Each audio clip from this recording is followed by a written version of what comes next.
प्रेत योनि में जाएगी। अब आप आपको अपने दूतों द्वारा मरुस्थान में भेज दीजिए और वहाँ पर यह बहुत दिनों तक प्रेत योनि में रहकर फिर यह पापीन अपनी तीनों योनियों को भोगे। सो हे ब्राह्मण, मैं 500 वर्ष से प्रेत योनि में हूँ और भूख प्यास के कारण नित्य दुखी रहती थी। और एक दिन भूख से तंग आकर मैं एक वैश्य के शरीर में प्रविष्ट हो गई और उसके शरीर द्वारा मैं कृष्णा और बेणी के संगम पर इस देश में आ पहुंची। एक दिन भगवान शंकर और विष्णु जी ने मुझे बलात् उसके शरीर के बाहर निकाल लिया और फिर मुझे आप दिखाई दिए। आपके लोटे में से तुलसी जल का छींटा मेरे ऊपर पड़ा, जिससे मेरे सब पाप नष्ट हो गए। हे ब्राह्मण, अब आप मुझे यह बतलाइए कि आगे होने वाली 3 योनियों और उस प्रेत योनि शरीर से किस तरह से मैं मुक्ति होंगी।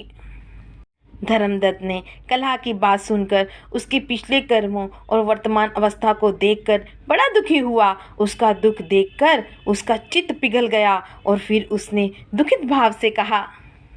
इस प्रकार से 24वां अध्याय संपूर्ण हुआ। जय श्री राधे, जय श्री कृष्णा।